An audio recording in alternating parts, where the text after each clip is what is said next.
You're pre-approved, you're excited. Now what? How to house hunt smart, needs versus wants. Hi, I'm Rosie Agopian, real estate broker with Beverly & Company Luxury Properties. In my last video, we talked about 7 steps to get ready before you buy a home as a first-time home buyer. Things like checking your credit, building your savings, getting pre-approved, and choosing a trusted agent. Now let's talk about the next part of your journey. You're ready to start looking at homes, but you might be thinking, okay, what do I actually do now? How do I make smart choices and not get overwhelmed? In this video, I'm going to walk you through how to house hunt the smart way, how to use your pre-approval, how to separate your needs from your wants, and what to look for when you're touring homes so you feel confident about your decision. Number 1, use your pre-approval wisely. Your pre-approval gives you a maximum price the lender is comfortable with, but that doesn't mean you always need to shop at that very top number. Instead, I want you to focus on a monthly payment that feels comfortable for you, not just the highest price you can technically qualify for. Remember, you're going to have other costs like utilities, perhaps HOA dues, maintenance, and just living your life, going out, travel, kids, hobbies. So if your pre-approval says you go up to 1 million, it might make sense to look a little below that number, especially if you're stretching or want room in your budget for improvements. Talk to your lender and to me as your agent about what price range keeps your monthly payment in a sweet spot where you can breathe, not just survive. Number 2, needs versus wants. Building your wish list. Let's create your wish list, and this is where we separate needs from wants. A need is something that is truly non-negotiable for you, for your lifestyle. Examples of needs could be a minimum number of bedrooms or bathrooms, being within a certain distance of work or school, single story with no stairs. A want is something that would be nice, really nice to have, but you could still live happily in a home without it. Wants might be things like a fully remodeled kitchen, a pool or a view, brand new flooring, high ceilings, or a big walk-in closet. These are wants. I recommend making a simple 2-column list. On one side, write needs, and on the other side, write wants. Have the list with you, and when we look at homes together, we're going to keep coming back to the list. If a home doesn't meet your needs, we move on. If it meets your needs and checks a few wants, that's when we start getting excited. Number 3, choose your areas and lifestyle first. Here, before you get too deep into decked on countertops and pretty backsplashes, I want you to think about your lifestyle. Where do you actually want to live? Ask yourself, what's a reasonable commute to work? Do you want to be close to certain schools, family, or friends? Do you prefer a quieter, more suburban feel? Or do you like being where you can walk to the cafes, restaurants, parks? Sometimes buyers fall in love with a house online, but when they arrive, they realize the location just doesn't fit their life.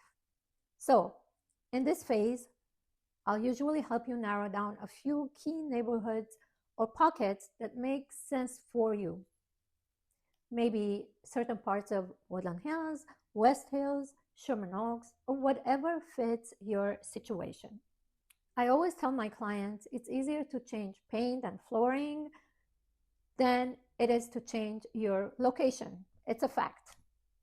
So We prioritize the area and lifestyle first, and then we look at homes within those areas that line up with your needs and your budget. Number 4, what to look for when touring homes. Now let's talk about what to actually look for when you walk into a home.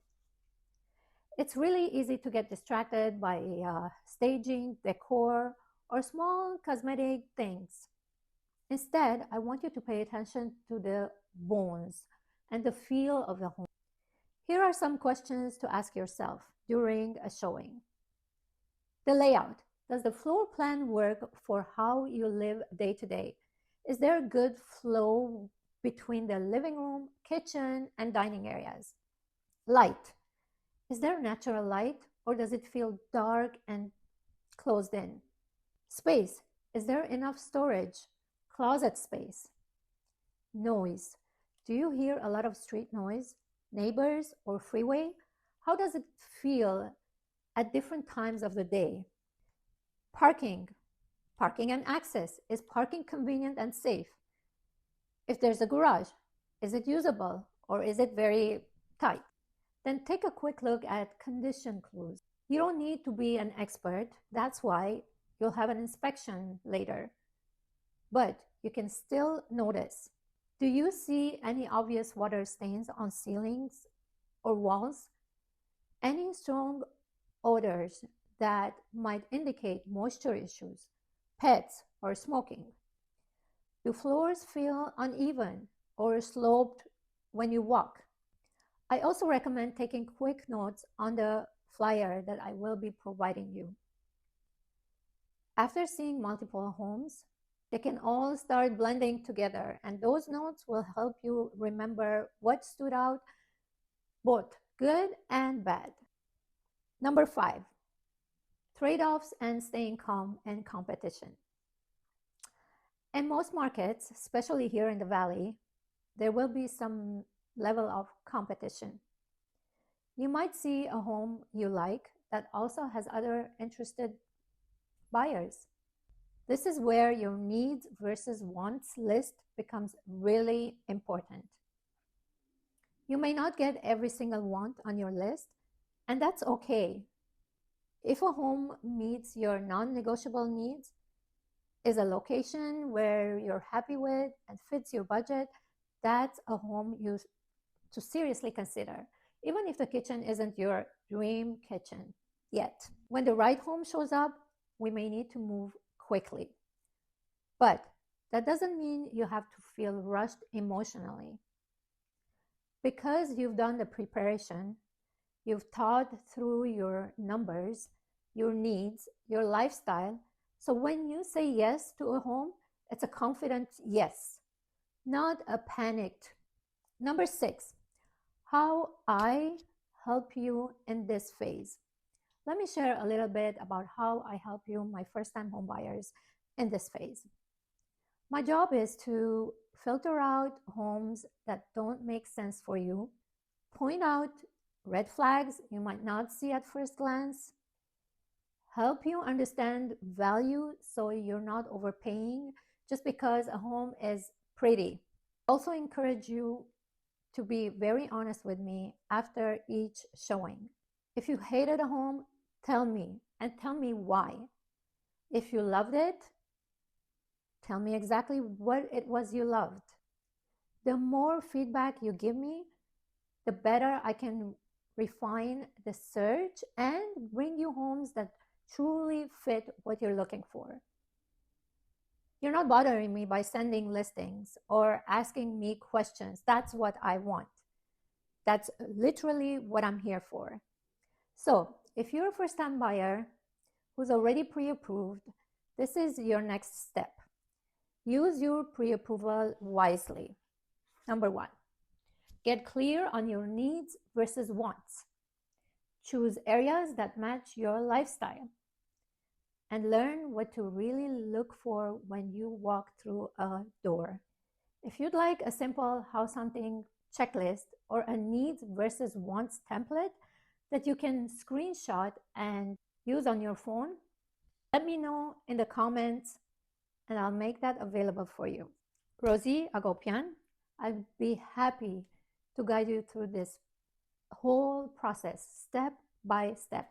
Make sure to like this video, subscribe to my channel, and watch for my next video where I talk about what happens once we find a home you love and you're ready to write an offer. Thank you so much for watching, and I'll see you in the next one.